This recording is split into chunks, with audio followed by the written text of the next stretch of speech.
Pindi TV pulago pellital pagimi mi rapam perata qualification ko qualité woto foppiro mi quantité ri rappeur rokkama ruttito sama rakkoro poste-toi safaray dule de mi sekat terminateur top number 1 I am the number 10 bandiraɓe amtuɓe yebde ayawa habrirde Pindi TV caggal yettude gena gonɗo jonɗo en juule rasulu sallallahu alayhi wa sallam bajja abdoullahi kami aminata kodda annabaɓe ganda moƴƴo jettaɗo katukange gandaɗo mawɗo jikku ɓurnaɗo windere ko rasulu sallallahu alayhi wa sallam noon calminirɗen ɓen ɓe ganduɗa ko ardiɓe en e galle he tugude baba abou hafsat coumba hammi ha yetti dawoudou geddaɗo e kala mo ganduɗa aɗa gollo ɗo e Pindi TV ko noon kadi en calmini khalifaɓe dini e khalifaɓe aada e wasila min mawlana cheikh nouru dini nouru hammata aliou raki kono tan tongode temedere e jeeɗiɗi arti taw koye mbaadi kuftudinde tawa ko bamoti e debbo mo Samba Kontay woni Sawdata Sy eɗen jaɓɓi ɗo koɗo o mbawi wiide o wona koɗo sibo o rewino ɗo e émission holmbo woni on walla mbiyen holmbo woni han ina wiye dandu beñugo walla noon mbiyen mbo Safaray gorko mo gelleji birom kono haade men arde makko tottoten ko debbo mo Samba Kontay woni Sawdata Sy o salmidira yeɓoɓe ayaw habrirde Pindi TV e émission holmbo woni an Sawdata assalamu aleykum. maaleykum salam bamodi assalamu aleykum bandiraɓe musidɓe tedduɓe hettoɓe yeɓoɓe émission men holmbo woni an ɗo to Pindi TV caggal yettude Allah e nulaɗo mum en jetti jinnaɓe wonɓe sababu jonde men ɗo hande e salminde rek enen ɓe ganduɗa enen ndendi plateau ɗo en min mbi kadi bisimilla ma ano invité men guinirte ɗo Safaray eɗen mbawi hokkude joni kay Safaray waɗa salmidirde bandiraɓe ɗum noon ko noon tigui rigui en jawtatde gorko mo gelleji birom walla mbiyen wuro bida saare laamu walla mbiyen daara koli walla mbiyen gelleji birom on woni dandu assalamu aleykum. waaleykum salam Mr Bamodi mi salmini mi juurimama mi salmini également dentagal yeeɓiyankoɓe ayango Pindi TV tu vois donc min kewi ɗini e kalama hip hop assalamu aleykum africa assalamu aleykum sénégal assalamu aleykum world yes men foti ɗon ɓurde wolde jawdi sawde rapport mo wonani foti waade rapport no heewi wayde ni tan ye aɗa ko ɗum ganduɗa c'est ça ɗum noon joni garaten so mi wi dandu ɗum ko inde makko tigi kono Safaray mi beela aɗa wawi min firtande helmere Safaray holko woni Safaray holko firti Safaray. bon Safaray déjà wonto ummi hadi mun dañanede déjà signification manam tubabe yor ɗum définition acronyme wala étymologique bon ko adi ko hotto Safaray umari ndemi puɗɗotomi hip hop nde déjà mbo jogino caɗele dañande hooram inde hande mi innirano hooram 50 Cent janggo mi innino hooram Eminem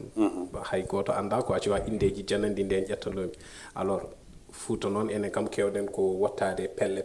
ndiɗo jona ndiɗo ƴeenga donc somin gottino min pari no min jooɗorono demal galle amin gamira warga less lekki quoi tawi no wuli jawno machallah min cakko less ɓuuɓri min gamira ataya on sanga noon won birtorno ɗon sasa fof wondani sago muɗum wondani hakkilo fof ardani mbuni fof noon so salmini no rewanno inde muɗum o salmina Momo Dia no mbaɗɗa o salmina Ablaye no mbaɗɗa o salmina Djibi yo Allah yurmo yaafo Djibi no mbaɗɗa kono kalde o jaggi junggam omo anndi mbiyeremi ko dandum beñi ko no mbiɗa ni par ce que presque ni o yaltara galla men kono ñande o jagguno junggam fof wiyanno ko Safaray laabi tati tan wulla o yaha haaju moom ñande fof noon ko noon wiyanno alors ɓeyde mbo joguino caɗele noon pour dañande hooram inde Allah waɗi en keeɓi janngude seeɗa kadi hay sino ko mussel seeɗa école won windiyanke mawɗo ene wiye Théophile Gautier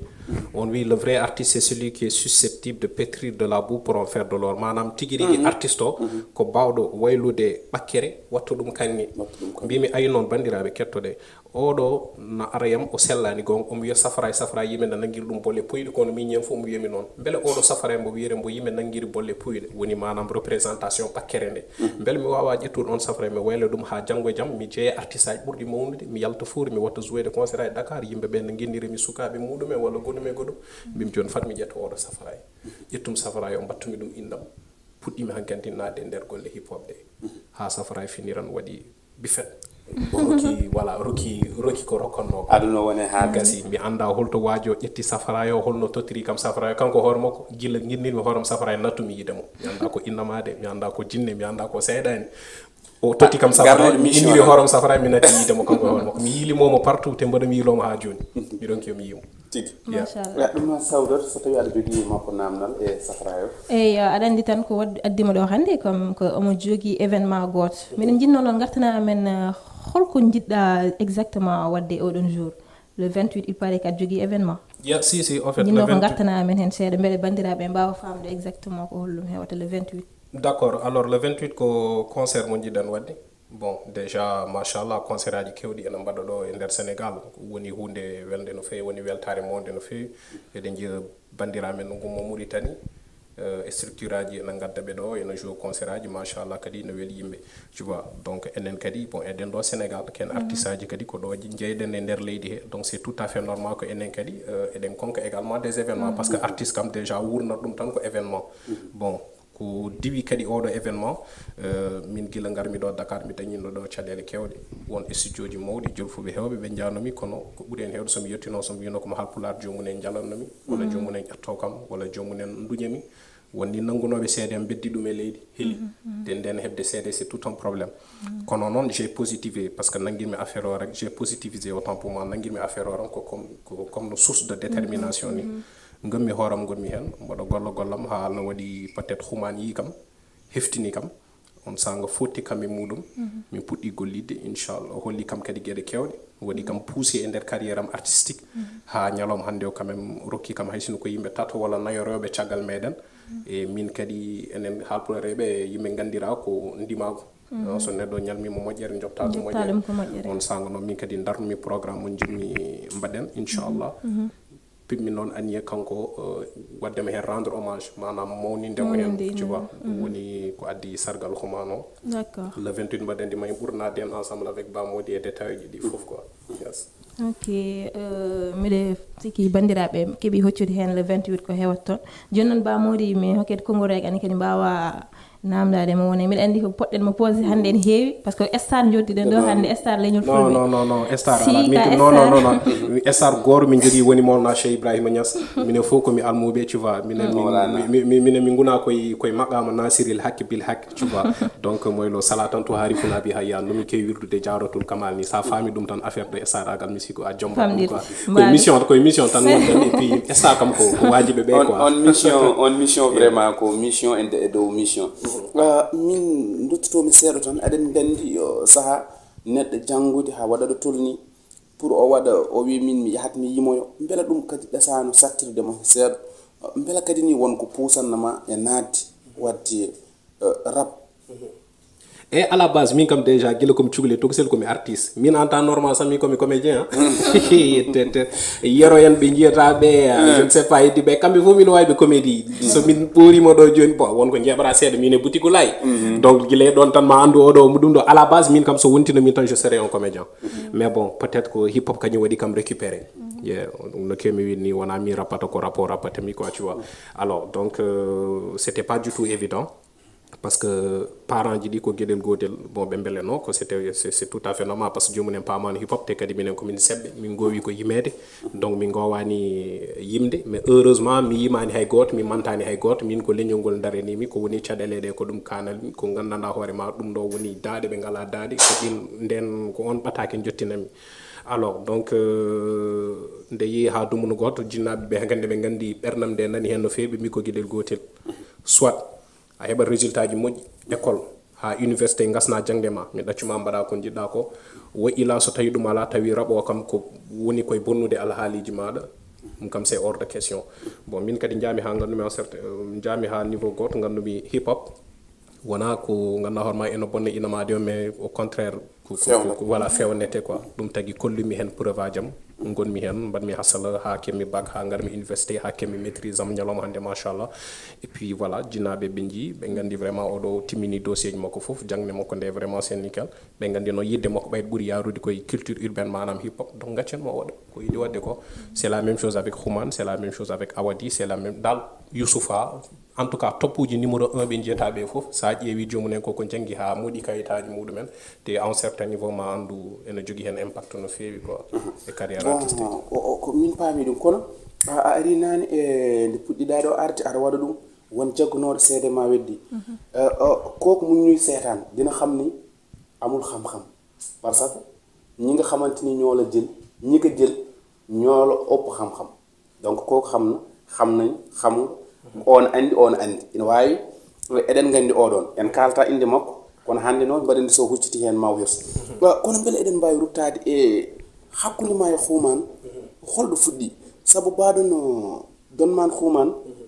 eɗen tesko groupe mabɓe rappajo e ko way noon par ce que yimɓe ɓe ngannduɗaa ko jomen hakkillaji en yaaɓe haa gooto fof wonko waawno wadde e ndeer leydi ndi wonko waawno nafde mais ɓe cuɓii yimde mais yiinoode ɓe weeɓaani hol pugganɗomo damal haa njottiɗaa huuman voilà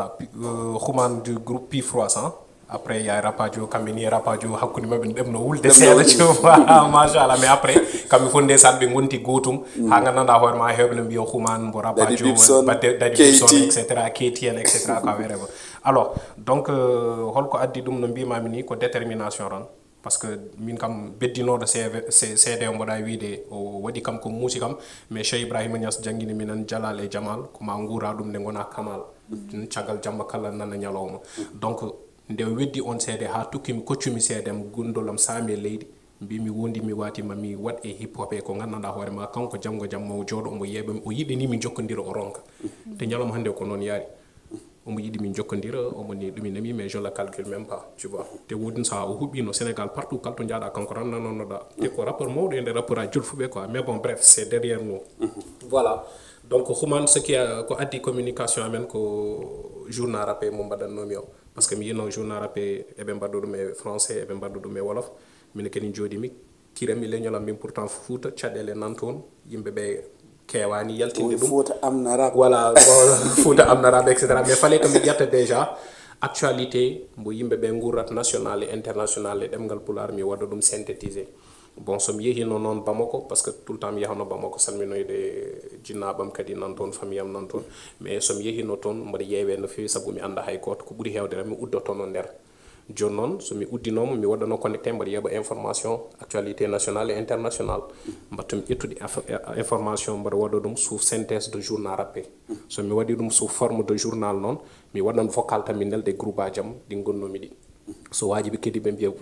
mon frère adan fijirto ko gandanɗa hoore ma ɗum ɗo ñande ɗum yalti min gondi mi wati hay human arane ma mbimi ane min gelɗo a sikku mbaɗa e wadde hunde ha human yemi ɗiɗo vocal uji ɗeɗo bolle poyit ɓe mbi frère waɗ ɗum essayé bon gartumi ɗo noon waɗi dumone seeɗa fulɓe mbara au niveau de Mali woni toon to Ogo Sagu on sanga kadi no wonno le printemps arabe avec le renversement de Abdelaziz Bouteflika soulèvement au niveau de la Tunisie gueɗe mbaɗe noon on sang ƴettumi actualité o fof mbanmi ɗum genre journal ni mais ngol ɗon janam ko studio Silinka music by the way mbimi pata do mo ubbil piste ma tek fa benn dara quoi ci actualité o wi kam d'accord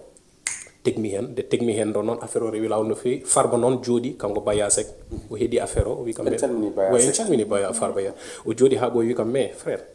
ɗum ɗo no weeli trop artami film ma e téléphone am he omo jogui nden ko téléphone ngaji Samsung nden ni téléphone waɗani développé no fewi on jooɗi mbima ala probléme o filmi kam mbaɗa refte hen o ƴetti affaire o weddi ɗum waɗi bifet minen ko amen min paamani mbimi ah bon mbatten goɗɗo jaltinoymi journal goɗɗo kadi o filmi kadi o weddi ɓeydi ƴettude ampleur ene yaha noon waɗa bruit ha human hawri hen kañum en no yeɓirta internet ni tan ha saameyam min ndi nde o noddi kam nde cikkano gonmi ko heyɗo par ce que nde min kalde min paari o wi kam yomi argalle makko ko min human koppumi téléphone o jaawi koccumi ko satalla ndiyam cuumimi quoi mbaɗa ƴeewa est ce que mi hoyɗani mi haɗan ɗon ƴettumi ko sabunde ni nden ko bon mi yiɗa waɗde pour publicité sabunde kono sabunde tan culmimi ha affaire o ni naate kitam de lawƴumi kadi coccumi no fewi kanda koye koyɗol non écoute après nodduma téléphone min guel ɗo affaire aji ɗum ɗo écoute ah bon jami galle mabɓe min jindiɗo wi kam vraiment aɗa jogui talent aɗa jogui potentialité kulɓiniɗo te mi andi min hankkandi min héritage am mi andi hankkandi bo ponmi fawde ɗum quoi tu vois donc journal rappé noon no jogui information no jogui no waɗirte woto base o tan e revue de presse uji walla ɗiɗo journal uji ɗi lirta il faut aller à la source il faut daña source to poɗata information source o ko ni lawgol ko ni windirte ko ni waɗirte ko ni waɗirte e a jofota ko neɗɗo directement a wiyata an miijo ma walla opinion ma c'est comme ça non le journaliste il est neutre a ala e parti Samba a ala e parti Demba ko jangini kam gueɗe kewɗe kadi ko diwi journal rappé o kadi min kadi mbaɗa waɗame propre musique am wi kadi ko diwi journal rappé en musique ma o komi jiiɗo affaire o no tanki ha ɓurti joni il faut mi uddita ɗum walli kam kadi mi liggidiri gueɗe kewɗe bon et puis voilà ko haaruki ko rokonno c'est comme ça c'est comme ça que c'est merci Khouman Safaray du coup min kam hon ko gandumi affaire événement o mais jinnomi tan kadi ko mbaɗa expliquer yimɓeɓe holon surprise tan mo moftanɗa oɗon yimɓe podɓe arde toon on jamma surprise o non surprise déjà haaltaki sa wi surprise tan c'est déjà c'est caché mais ɗum ne waɗa attiré yimɓeɓe aɗa wiya ɗum ne moftanan ɗum en tout cas dal oɗon je déjà aba no stress en fof mbaɗi vidéo ji Demba Guissé en tu vois Kan Diallo en je ne sais pas Pape Sidi Fall en tu vois Dadi Bibson en dewi kadi plateau ji Sénégal di fof tu vois télé ji di fof presque en dewi ton tu vois puis voilà mawɓe ɓe fof ma gonto parce que adam baɗo rendre hommage Khouman forcément awadi ma jooɗo ɗon forcément daji en ma jooɗo ɗon deguti en mbimam ko mawɓe ɓe yimɓe jeeɓano mbawano yiide face à face ɓen fof faade feride kam fof ɓe pari arde jooɗade kono jomumen ɓe garat noon ko pour yebde ko pour ƴewde rap Pulaar o holno wayi ko pour yiide également public Pulaar o so tawi ko public bawɗo concert e tawi kadi ko public nottotoɗo donc min kadi mboɗo ene ɗiɓi kadi wonandemi kullol seeɗa voilà parce que surtout e mbawa darnude événement poɗɗo dani public o wasa nottade so ɗum ala musan kam trop parce que Khouman sa bagna ko ha o wi affaire o ticket ji ɗi yo mbaɗe gratuit ɗum ɗo yo mbaɗe genre temedde kam déjà ticket o ko gratuit voilà o wi ko ala VIP ala hay batti kanko ala ni affaire de VIP yo waɗe temedde tout le monde keɓa accès donc vraiment non ñaaga public o yo ar no fewi nder prestation ngaji kulɓini nan toon boutique layen mami Victor en tout cas kalɓe mijorɗa e ɗum nde so wona ngaka e dip hay ɓen ni mi sikko amin poti heɓodirde dans nder oɗo semaine pour kañumen ƴeewa arde mais sinon kala rappeur mo mijottoɗa tout le monde sera effectivement min kam dernier am question faade to mako juste aɗa andi enen haalpulereɓe ne heewi ko gandanɗa ɓe kewani addude ballal mabɓe sona ɓe jii goɗɗo ne fottuma comme ne ɗo joni aɗa andi enen ponno hande o wona Human fonno bon Human ko hen jeeya mais eɓe mbawno fottudema quoi enen dental haalpulereɓe ɓe gandanɗa ene waɗi yimɓe mawɓe wawɓe walludema wona en tant goto woɓe foof ne sohli ɗum walla artiste uji kewɗi liggotoɓe côté cinéma e ɗum noji en fof ne cohli ballal mais en général a yiyata haalpulereɓe potta jomum ko woɓɓe jiyata wono leƴƴi goɗɗi pottata jomum gadda ɗumen cérémonie ɓe jaaha ha yesso noon ɓe ganda carrément oɗo nene yaaha ɓe puɗɗo wiide ɓe ndewa caggal ma mais an est ce que aɗa heewi appui e ɓeɗon haalpulereɓe appui de vraiment fof kam minen koye poche ji amen min mbaɗi ɗum quoi tu vois donc tawtuɗo minen hen hayru mo tawtani minen hen minen kam amine ɗum ɗo amen quoi sinon c'est différent de woni hen artiste ay walla woni hen rappeur aji demal directeur fof jaaha konkoya walla direct ɗum ɗo wallu minen etc non minen min mbaɗara min gami koye amen gonga ni min ngala moyen ngaji min ngala sponsor min ngala hay batte koye poche ji amen min payi min ɗamini Allah nelal muɗum Cheikh Tidiane mona Cheikh Ibrahima Niass maintenant joguiɗo bonne volonté jiɗɗo wadde déjà jomunen eɓe jeeɓa ils savent déjà aɗa yiiɗi wadde renforcé bisimilla busako nani walla budget nani walla butel ndiyam nani ballitorɗon onon e staff moɗon tawtude hen yimɓe hayru mbo tawtani yimɓe moylol mais darade kam kanta wiide mballe kam walla ceci cela mi siko ɗum min gullino ɗum guila émission ba modi passé tu vois donc après le reste nan ɗon tan dal c'est ça paami heedi caggal tan ko staff ma woni baya sek ɓen heedi caggal ala bangi wayne sponsor uji surtout événement oɗo personne hay goto donc mbeɗa andi Sawdat sima are numéro ji ɗi ganduɗa ko ɓen woni kala joguiɗo ballal mum fewde e Safaray ñalawma on so heedi ina wawi ƴettude ɗeɗo to gode haade min arde haade Sawdat arde hen pewten joni koye programme o ko holton e holon waktu fuɗɗoto voilà programme o déjà waɗata ko MCU woni maison des cultures urbaines parce que ay batteɗo rendre hommage o ko jeeyaɗo e ñiɓde ɗo hip hop manam jeeya koye wiye culture biyeteɗo culture urbaine ko ɗum tagi hono ɓen sar waɗa ɓe rendre hommage c'est pas pour rien yimɓe ƴetti MCU yimɓe mbaɗamo rendre hommage kadi e nokku mo ganduɗa hoorema woni culture urbaine mbaɗɗo représenté vraiment culture hip hop Sénégal MCU noon woni ko Wakam huccidiri koye monument de la renaissance africaine o so ari ha Wakam soit mbiya MCU walla mbiya foyer hewɓe ni sa wi foyer ko nden ɓuuri andude on sanga ɓe kolluma ko hol toon telloɗa sécurité nan ɗon naata e nder salle sa naati nder salle spectacle nan toon lumière écran ji tout en tout cas ma taw salle o jiiɗa e salle uji goɗɗi parce que si c'est bien Sorano, Grand Théâtre, mais ce sont des scènes ou des spectacles, c'est beaucoup plus pour théâtre ou des conférences. Mais hors de scène, pas d'un MCO, c'est une scène vraiment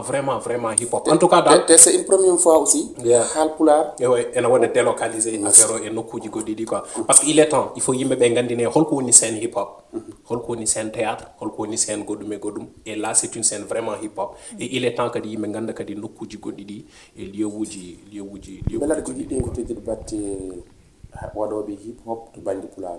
Bien sûr. Ah mais no wayno lead affiche déjà ça yi dum tamato don ko conteneur artiste aji halpulare be nan don. Donc min gedam fof déjà ko kambe gardina mi, tu vois. Ben ka be diwi ni wonde invité parce que ben kambe ni jey événement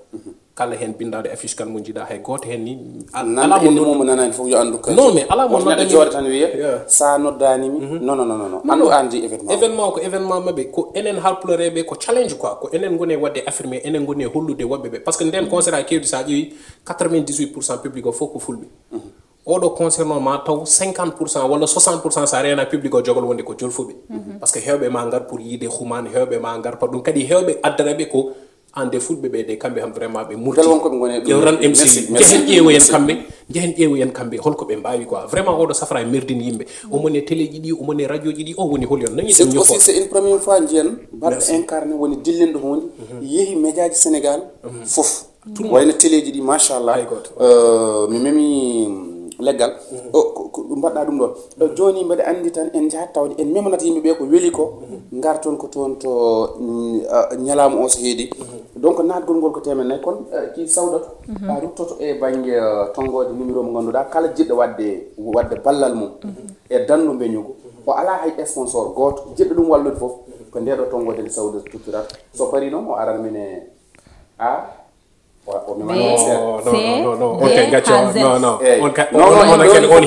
heewi